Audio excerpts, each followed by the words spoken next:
Hello lovely viewers, you are most welcome to our channel. In this lesson, we shall be discussing the detailed analysis of The Leader and the Led by Osundare Niyi. The title of the poem hints on the relationship between the leader and the followers. The poet uses the jungle and animals to present the struggle for power in the animal kingdom and how the animals project themselves on the basis of their strengths, sizes, and qualities. Each animal claims it is capable of leading the kingdom. As to whether this assertion is true or not, one cannot tell. The power tussle and the desperate quest for power by animals in the animal kingdom is likened to what is happening on planet Earth. The greatest challenge to development of every nation depends on the relationship between the leader and the followers.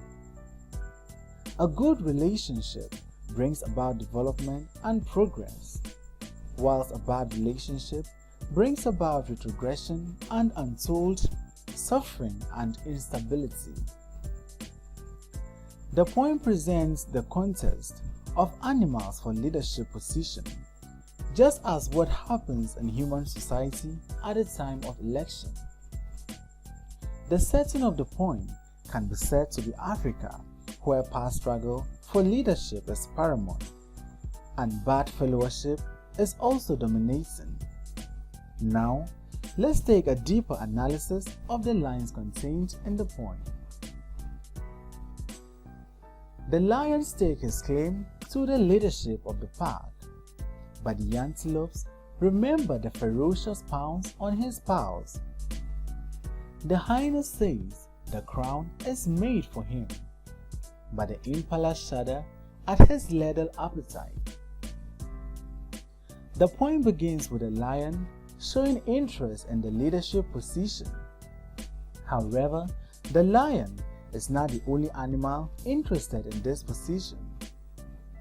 The antelope went on to show interest in the same position too. However, the antelopes are aware of the pounce of the lion's paws. What this simply means is that the antelopes are not interested in the lion's style of leadership. Similarly, the hyena, like the lion and the antelope, claims the crown is made for him. Again, another animal, known as the impalas, is afraid of his lethal appetite.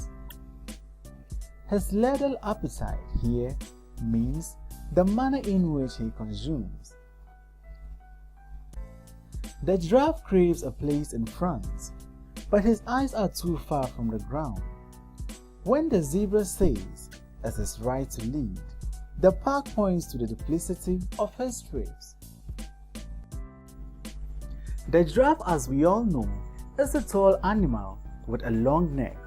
Here, our poetic speaker says that the giraffe aspires to be a leader too. However, he is disqualified because of his long neck, which makes it too far from the ground. What this simply means is that the giraffe, if given the leadership position, may not look down to know what is happening at ground level. Therefore, the giraffe is not a good choice for the animal kingdom. How about a zebra, who also aspires to lead the pack? His claims was disqualified by the nature of his traits, which makes the animals difficult to understand it.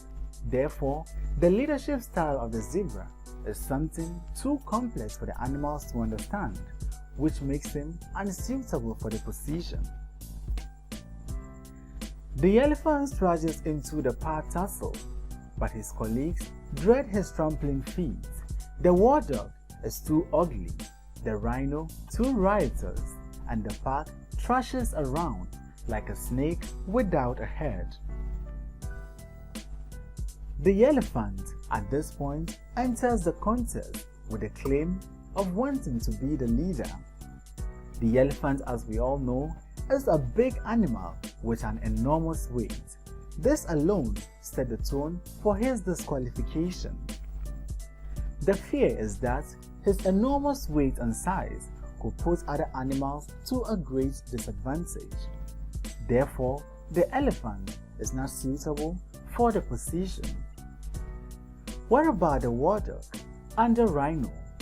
What does the pack has to say about them? The warthog is disqualified from the contest too, and the reason is that the pack think he is too ugly to lead them, whilst the rhino is disqualified because it is riotous, which simply means that the behavior and attitude of the rhino is nothing to write home about and therefore unsuitable for the position. At this point, the pack itself is confused as a result of the past struggle for leadership. Different animals have staked their claims with different ideologies, strengths, and weaknesses. Yet still, they can't settle on which one is suitable for them. Our need calls for a hybrid of habits, proclaim the forest sage. A little bit of lion, a little bit of lamb, tough like a tiger, compassionate like a doe, transparent like a river, mysterious like a lake, a leader who knows how to follow, followers mindful of their right to lead. The sage is used by the poet as the voice of wisdom in the animals' kingdom. The sage informs them what they need to do, or what they need as a hybrid of habits.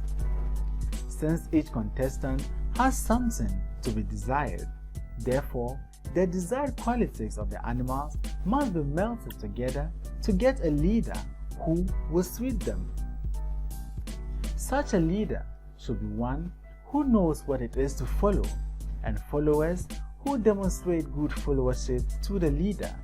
Therefore, a true leader is not one who gives orders, but one who follows. Let's now consider the top poetic devices used in the leader and the led. 1. Simile.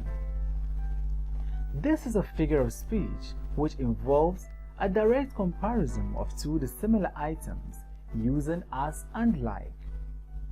Let's consider the following examples from the poem. In line 16, we come across like a snake without a head. In line 21, we come across tough like a tiger, compassionate like a doe. In line 22, we find transparent like a river, mysterious like a lake. 2. Metaphor.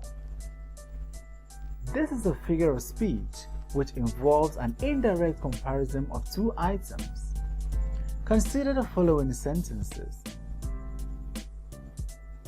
Past struggle for leadership in the animal kingdom is metaphorical.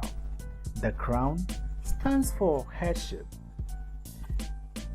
A place in front represents leadership position. The forest sage is the voice of wisdom, and the pack is used to depict Africa.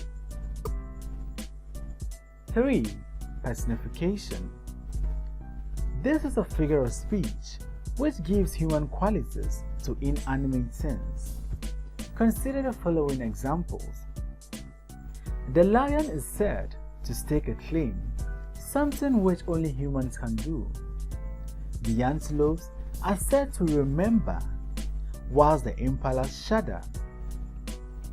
Again, the giraffe craves a place in front, while the zebra and the hyena had the power of speech.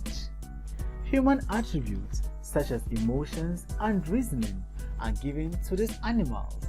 All these are considered as personification. 4. Alliteration. A figure of speech which involves the repetition of the same sound at the beginning of a word. Examples include the ferocious pounds of his palms. Here, there is a repetition of P sound in pounds and pals. but his eyes are too far from the ground. Here, there is a repetition of F sound, far from. The park points to the duplicity of his strips. Here, there is a repetition of P sound, park, point. Thanks for watching this video.